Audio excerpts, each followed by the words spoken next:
Well, hello and welcome to another edition of the Stogie Review video review. I am Walt White, and here once again for another short ashes video. And if you're not familiar with those, typically there isn't a write-up that is included with this video on Stogie Review. It's just the video itself, a couple of little notes, and I just re-review something that we've done in the past. It doesn't necessarily have to be myself, something that either Brian or Jerry reviewed. And this week, I happen to be reviewing a cigar that Brian first took a look at, and that cigar is the Perdomo Patriarch.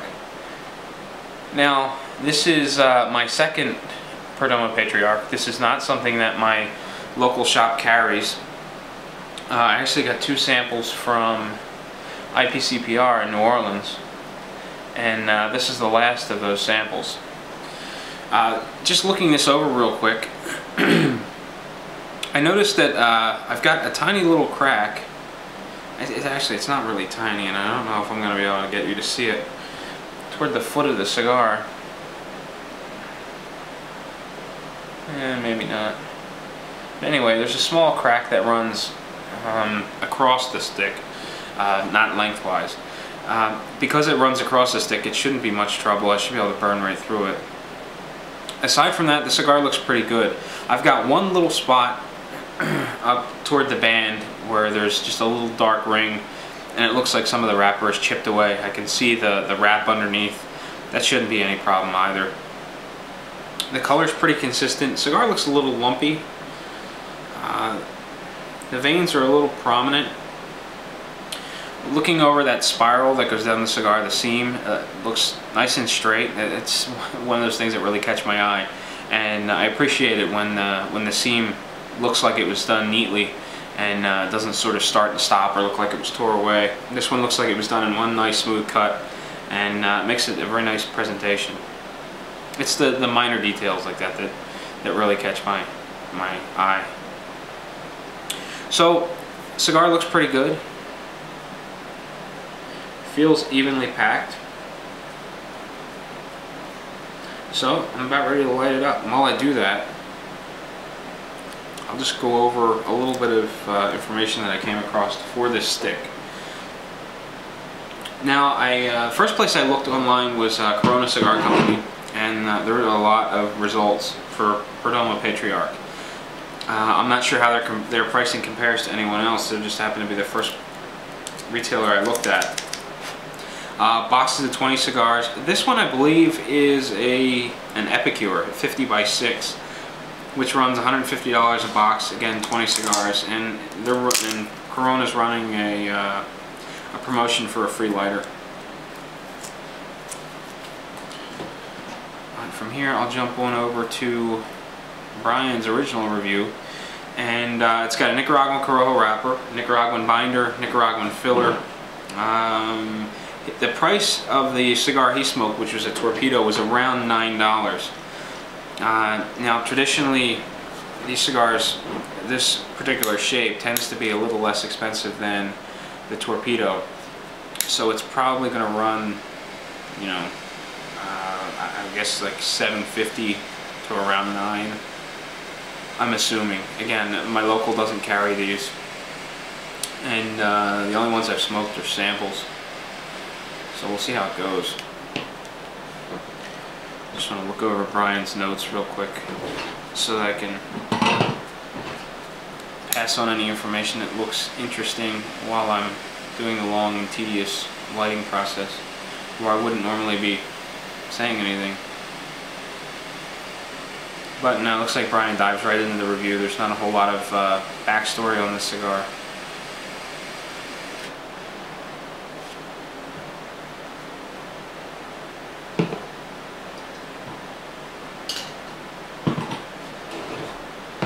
Alright, well, I got my cigar lit, producing a good volume of smoke. Just for no particular reason. It's Saturday morning, right around 10:30. I'm smoking this cigar with coffee, so you know, keep that in mind. If the cigar goes one way or another, if it seems over the top, it's probably because it's a little early, my first cigar of the day and whatnot. So sit tight, I'll be right back. We'll take a look at the first third and see how the Perdomo Patriarch goes. Alright, well, it's time to take a look at the first third of my Perdomo Patriarch, and I gotta say, so far, I'm really enjoying it. It's, I don't know, maybe just a little bit too full for a first cigar of the day, but otherwise I'm really enjoying it. And it's actually kind of strange. For someone that just loved really full-bodied cigars, you know, I enjoyed the cane, I smoke Oliva's El Cobres, La Flor Dominicana, Double Ajero chisels, you know, just things like that. Really full-bodied, very robust cigars, and lately I've been finding myself gravitating more towards the medium-bodied stuff, and that's where I'm finding this one. Medium, maybe medium to full, not over the top, at least not this early, but it has a very nice, rich, smooth flavor to it.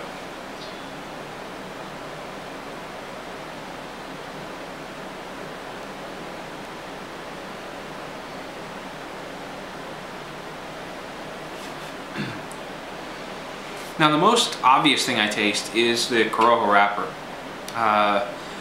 Just has a very rich flavor to it that's, I don't know, if you've smoked a lot of Corojo tobacco, or even a little bit of Corojo tobacco, you know that it has a distinct flavor to it. And I'm not really sure how to explain it. It's got sort of a spiciness to it, and almost a creaminess to it. And it's very much the primary flavor in this cigar, and that's really why I enjoy Corojo cigars so much. I really like that flavor. So that's the primary flavor is just this rich Corojo taste. Beyond that, I'm getting a little bit of coffee flavor and a little bit of nuts. Now, the coffee flavor and the nuts could very well be the fact that I'm drinking a cup of coffee. But all in all, whether or not they're coming from the coffee or the cigar, in this particular combination, they're going very well, and I'm enjoying it a lot. I mentioned that the body was medium to full maybe. Finish is smooth, it's creamy, easy on the palate, easy to smoke. While there isn't an abundance of different flavors going on, I'm finding myself really enjoying the consistency of what I'm getting so far. Now, I'm easily bored, or I get bored easily with consistent cigars, so I would like to see some change up a little further into the cigar, but for right now, I'm really liking what I'm smoking. As far as the burning characteristics go, I burned through that horizontal crack that I had in the cigar. It really didn't cause any trouble at all. The ash has been tightly compacted, holds on nice and strong. The burn line actually takes a little bit of effort to even knock the ash off the cigar. The burn line is even for the most part. I mean, it's got a little bit of a wave to it. It's fairly thin. I mean, I've got the burn line, you know, extends a little bit, and you get a fairly wide burn line, but the swelling and whatnot is all at the very edge. And when I say it's got like a thick burn line, I mean the swelling and the black line itself is actually kind of wide. Here, the swelling is on the very tip of the leaf. The black just extends down a bit. The smoke volume is very good. The draw is right in line with what I like. Not too much resistance, not too little, just perfect. So all in all, as a first cigar of the day, it may be a touch heavy, but I'm really enjoying it. So that takes care of the first third of my Perdomo Patriarch Corojo. So sit tight, I'll be right back. We'll take a look at the second third. I'll be back one more time. After that, we'll take a look at the final third, do an overall impression, and I'll let you be on your way. So sit tight. In 3, 2, 1. Alright, well, it's about time to wrap up the Perdomo Patriarch Corojo. And, turn Twitter off. As you can see, the burn line is still a little wavy, a little thick in spots. Hasn't been any trouble at all. As far as the burning characteristics go, the construction, it's been fantastic. You know, there were times when the burn line got a little out of hand, but it didn't take too long for it to correct itself, and it didn't pose too much of a problem. No touch-ups were required. Stayed lit the whole time, provided great volume of smoke, very rich and dense, creamy flavor. The most notable flavor being that Corojo primary component. Still some coffee and nuts in there. Again, I'm still sipping on coffee, so it very well could be the coffee that I'm tasting and not so much aspects of the cigar. That little bit of a vegetal flavor seems to have faded considerably. I'm still getting hints of it here and there.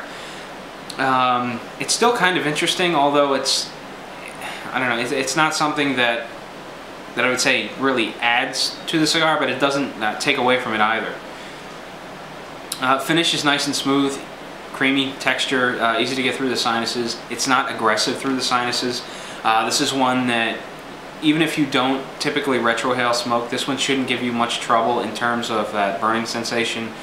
Some cigars are really over the top with that. This one's pretty medium, I guess. It's not really an intense spiciness or a stinging sensation. It's more of a smooth and easygoing one. All in all, you know, I really enjoyed it. Jump back again to characteristics of the cigar. I forgot to mention the body. It's still medium to full. There really hasn't been any progression in that department. All in all, I really enjoyed this cigar. Although it was a little one-dimensional, I still found myself really into that Corojo core flavor.